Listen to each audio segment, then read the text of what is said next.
नमस्कार दोस्तों, कैसे हैं आप लोग। उम्मीद है अच्छे ही होंगे। आज जिस टॉपिक को मैं डिस्कस करने जा रहा हूं उसका नाम है प्रोटेस्ट पिटीशन। जी हाँ, आप लोग आए दिन सुनते होंगे। अमूमन ये डिस्ट्रिक्ट कोर्ट में होता है, जब क्रिमिनल ट्रायल स्टार्ट होता है उस टाइम का चीज है ये, या कभी कंप्लेन केस फाइल होता है उसके बीच का होता है, जबकि इन्वेस्टिगेशन हुआ और फाइनल फॉर्म सबमिट होता है इंस्टेड ऑफ चार्जशीट, तब होता था। अब समझिए इसको कि आखिर प्रोटेस्ट पिटीशन होता क्या है, कौन लगाएगा और किस स्टेज पे लगता है, और इसका इम्प्लीकेशंस या कॉन्सिक्वेंस या परिणाम क्या होते हैं।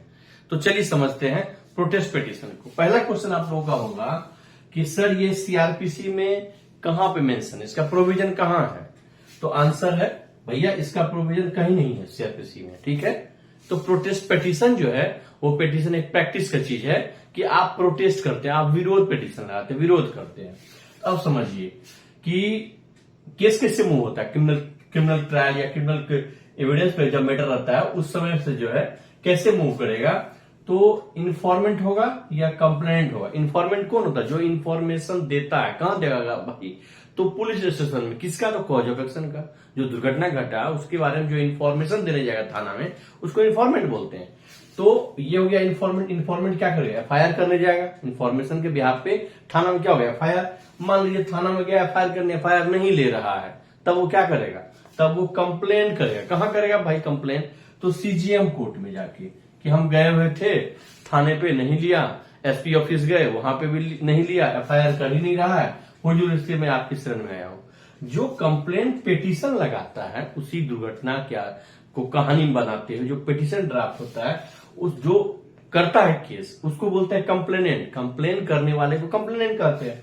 तो कंप्लेन करने वाले क्या करेगा, कंप्लेंट पिटीशन लगाएगा। भैया कहां लगाएगा, सीजीएम कोर्ट में। यानी कंप्लेंट केस फाइल होगा सीजीएम कोर्ट में, और एफआईआर कौन करता है, इन्फॉर्मेंट करता है। कहां पे, थाने में। अब समझिए एफआईआर हुआ तो क्या होगा, इन्वेस्टिगेशन होगा, बिल्कुल होगा। अनुसंधान हुआ, अनुसंधान खत्म होते ही, जैसे ही अनुसंधान खत्म होगा, दो विकल्प किसके पास, आईओ के पास, अनुसंधानकर्ता के पास, यानी इन्वेस्टिगेटिंग ऑफिसर के पास दो ऑप्शन है। या तो वो आपकी संलिप्तता पाएगा, आपका इन्वॉल्वमेंट पाएगा और आपको दोषी बनाएगा, तो क्या करेगा, आपके अगेंस्ट में चार्जशीट सबमिट करेगा। जी हाँ, यदि वो अनुसंधान, दूसरा पहलू, दूसरा विकल्प उनके पास, अनुसंधान के बाद उनको लगता है कि इनकी संलिप्तता या इनका इन्वॉल्वमेंट नहीं था क्राइम में, तो वो क्या करेंगे, उसके बियॉन्ड में चार्जशीट नहीं देंगे, क्या करेंगे, फाइनल फॉर्म देंगे, अंतिम प्रतिवेदन जमा कर देते हैं और उसको बरी कर देते हैं अपने साइड से। अब बात आती है कि chargesheet not given but instead of chargesheet final form has been submitted. Final form देगा तो यानी जब वो मजिस्ट्रेट के सामने में जाता है तो वो तो अपने तरफ से बरी कर दिया था। मजिस्ट्रेट के सामने दो विकल्प, या तो वो फिर भी कॉग्निजेंस ले ले, या नहीं तो वो फाइनल फॉर्म को एक्सेप्ट करके उसको बरी कर दे। यहां पे सीन शुरू होता है किसका, फाइनल फॉर्म जैसे ही दिया, यहां पे सीन में आ जाएंगे इन्फॉर्मेंट करो, कंप्लेनेंट करो। कंप्लेंट की साइड आप समझते हैं, यहां पे इसको कर दीजिए पॉज। कहां की, एफआईआर, इन्वेस्टिगेशन, फिर फाइनल फॉर्म दिया, चार्जशीट नहीं दिया, यानी बरी कर दिया दोषी को। अब आइए कंप्लेंट केस में क्या होगा। कंप्लेंट पिटीशन फाइल के सीजीएम के कोर्ट में इन्होंने क्या किया, कोग्निजेंस लिया। इनके पास दो विकल्प है, इन्होंने कोग्निजेंस लिया और अगला पार्टी जो कंप्लेनेंट के अगेंस्ट में जो है एक्यूज होगा उसको क्या करेगा, समन कर देगा।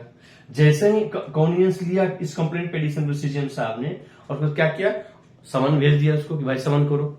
यानी कॉग्निजेंस लिया तो यहाँ पे जो एक्यूज है, दोषी, वो क्या करेगा, इसी स्टेज देखिए कंप्लेंट केस में जो है बेल लेने मूव करता है। जैसे ही समन गया उसको कॉग्निजेंस लिया तो क्या करेगा, बेल लेने के लिए मूव करेगा उसको।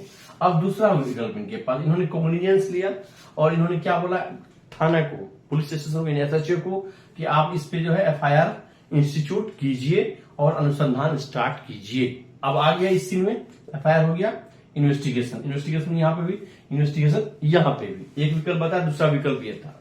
इन्वेस्टिगेशन किया, इन्होंने क्या किया, फाइनल फॉर्म सबमिट किया, नो चार्जशीट। इनको लगा कि कंप्लेंट केस झूठा है, कहीं न कहीं इसकी इन्वॉल्वमेंट, जो एक्यूज है उसका इन्वॉल्वमेंट नहीं है, उसको फॉल्सली इम्प्लीकेट किया गया है।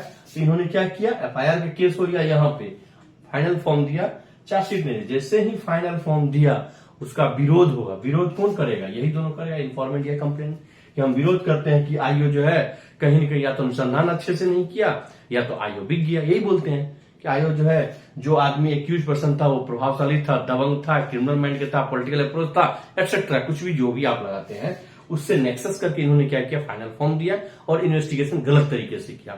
अब यहाँ पे जो आप प्रोटेस्ट करेंगे अपने वकील के माध्यम से, जिस पिटीशन के माध्यम से आप प्रोटेस्ट करते हैं उसे बोलते हैं प्रोटेस्ट पिटीशन। तो प्रोटेस्ट पिटीशन क्या क्या होना चाहिए? जो भी फाइनल फॉर्म में जमा किया है उसको विरोध करेंगे आप। विरोध करने के कई पहलू है, जो पहलू मैंने थोड़ी देर पहले बताया कि जो भी आपने कंप्लेंट केस में जो उस पर क्या लगाया था, आरोप लगाया था, उस आरोप की एक एक चीज को यहाँ पे आप फाइनल फॉर्म को खंडित करते हुए उसको प्रूफ कीजिए।